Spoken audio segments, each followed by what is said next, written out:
If you're into cryptocurrency, this is some exciting times. But remember, things could change within an instant. Welcome to FreedEm Culture. Here at the FreedEm Culture, I like to discuss current events in the financial sector, this new digital economy, and also breaking down blockchain technology in the most understandable terms possible. And today, you know, I just thought, I play a little devil's advocate today. You know what I'm saying? There's a lot of euphoria going on in the economy, in the market right now, that makes me it invokes my 2021 PTSD when I got wrecked out of the whole a lot of my cryptos that I'm still trying to recover from today as we speak. So I just want to share a couple of headlines that got me bearish on the possibilities of, it got me a little bearish on how far this thing could go. To be quite honest, I would love for the market to go up into infinity, but I know that's not realistic. And there's a couple of catalysts that we should probably consider on when to take our profits. For one, you buy when there's blood in the streets. And for two, you sell when everybody's excited. And the big whales, they know that. The big honchos, they know to sell when everybody's hype. So today on this video, I'm just going to try to speculate when the dumb money is going to cause the smart money to take off. You know what I'm saying? You kind of want to take off. You want to be the smart money. You feel me?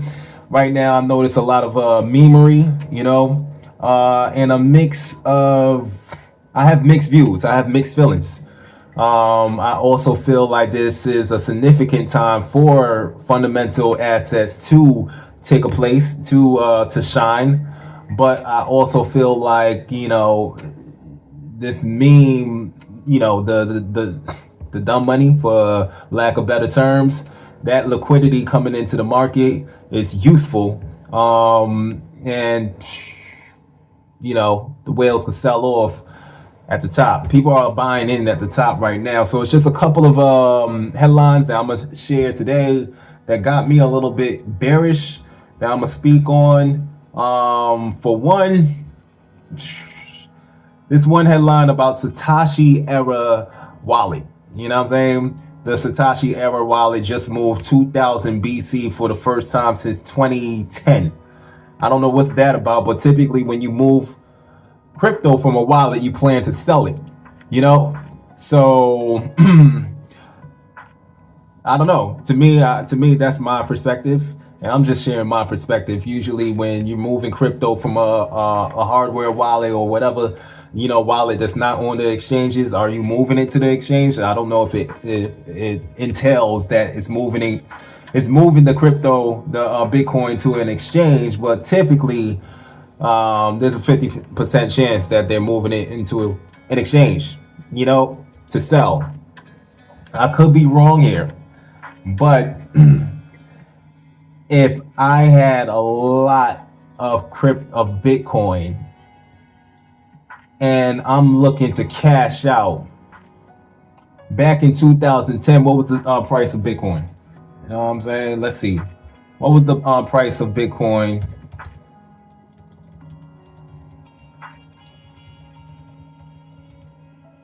in 2010? The price of Bitcoin in 2010 was, what's that? Come on, man. The price of Bitcoin in 2010 was 30 cents, So this guy has 2,000 worth of Bitcoin today. You know how much profit he made? So, or whoever made. So logically, if I want to cash out, I would want to cash out at the top. And I'm not trying to be bearish on Bitcoin. And this is the first time that's reaching 100,000. So I'm just sharing my perspective here. I'm just sharing my logic here. I don't believe in this whole hopium and all this stuff like that. You know what I'm saying? Everything that I say gotta be backed by logical sense, logical, factual, common sense, probability instead of possibility. That's how I rock. You feel me? So that's one news that got me a little you know, I gotta take this profit. You know what I'm saying? And you should want to take profit too. You should want to do what you want to, what you gotta do with the money that you accrued. You feel me? So sometimes you might have to make moves sooner. You want to add value to the market. You know, I mean, to me, I plan on taking this profit and making use of it. You feel me? I plan on taking this profit and buying a couple of online businesses to manage, so I don't have to worry about being an employee. You know what I'm saying? I could just run online businesses and go into real estate and do all that type of stuff. You feel me? Add value into the world. I plan on starting some companies, starting some supplement companies, and doing stuff that I actually care for doing. You feel me? Not just like making a living trading all my life. That's me. That's my personal goal. So sometimes it might mean that I should probably set up an exit strategy to take profits to make those moves sooner. And that's why I'm starting to think, especially with a lot of these fundamental cryptos just taking off a lot sooner than I expected. So we're gonna get into the bullish news in a minute. Why do I feel bullish? So I got mixed feelings. You know what I'm saying? I'm neutral. So another fact is Tether. You know, Tether could be another reason.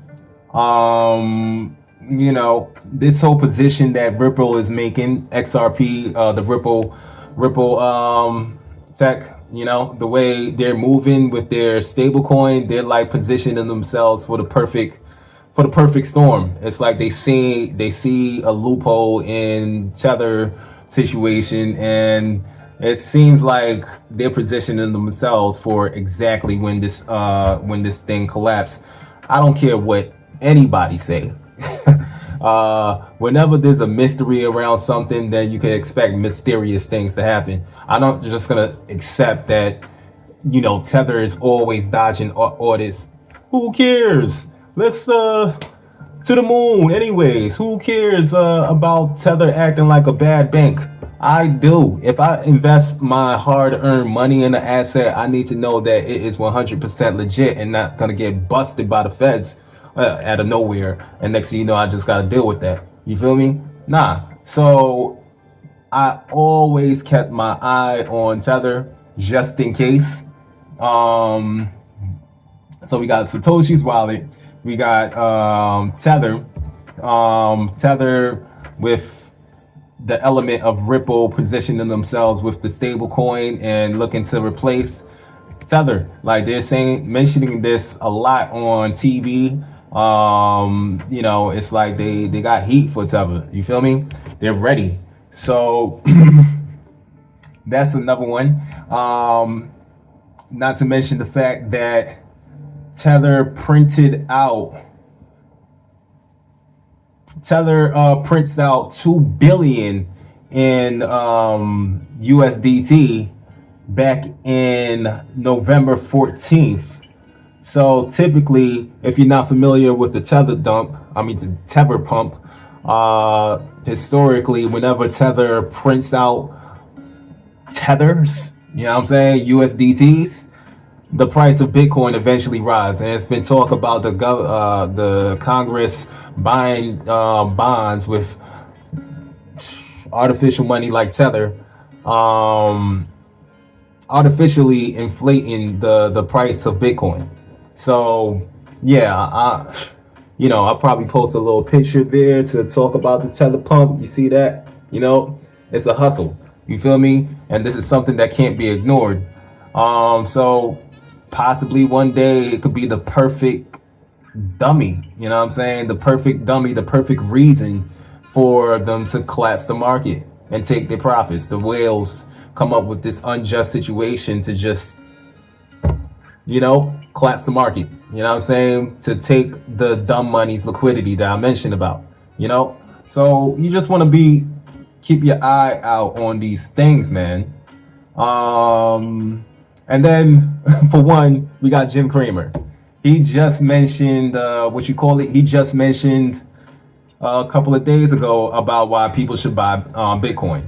Jim Cramer, the man that has been bearish on Bitcoin for years. You can't trust these guys. He's been bearish on Bitcoin since ever.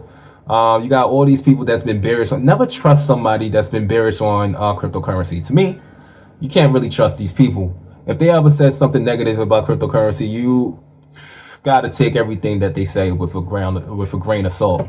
They to speak negative about progress, about evolution of money. It's like, how do you not use common sense? You know what I'm saying?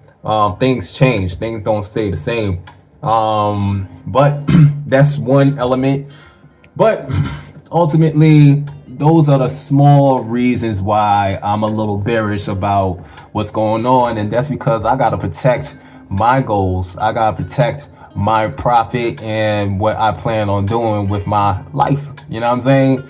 And I've been a victim of the 2021 wreck, where I had to wait until all of my assets appreciate back at least a little bit so I could, get some of that money back. And I don't want to have to do that again. And XRP is up. I'm still waiting for that to go up to a decent amount. XLM took off to the point it's really concerning. Like, should I take profits now to avoid it? Avoid it going back down to 10 cents and have to wait again. I don't want to do all that. So these fundamental coins are serving a purpose because the world is dealing with a serious liquidity crisis. You got the president, Trump's his policies with the tariffs, and then you also have the Fed cutting back interest rates, which 1 and 2 equals more inflation. And we got the recession situation, and we got the BRICS nation. We got all of these situations in the blender of a mess where cryptocurrency could solve. So fundamental cryptocurrencies that's ISO 222 compliant. So this could be a perfect storm for a big rise in these assets. So I'm very bullish, but I'm also bearish. I'm also being disciplined and making sure that I don't get too excited. I'm sure I'm missing out on some information, but that's all I want to touch on right now. Thank you for listening this far. Be excited, but also keep your eyes on the prize. And the prize shouldn't, to me, the prize shouldn't be these assets. The prize should be able to liberate yourself and do what you want to do, make value off of what your dreams are. I got a lot of dreams. You know what I'm saying? It was all a dream. But anyways, I'm sure I'm gonna look back at this video and be like, damn, I should have said this, I should have said that. But I'm gonna leave it at that. Keep up with me on the FreedEm Culture. Like, comment, subscribe. Later.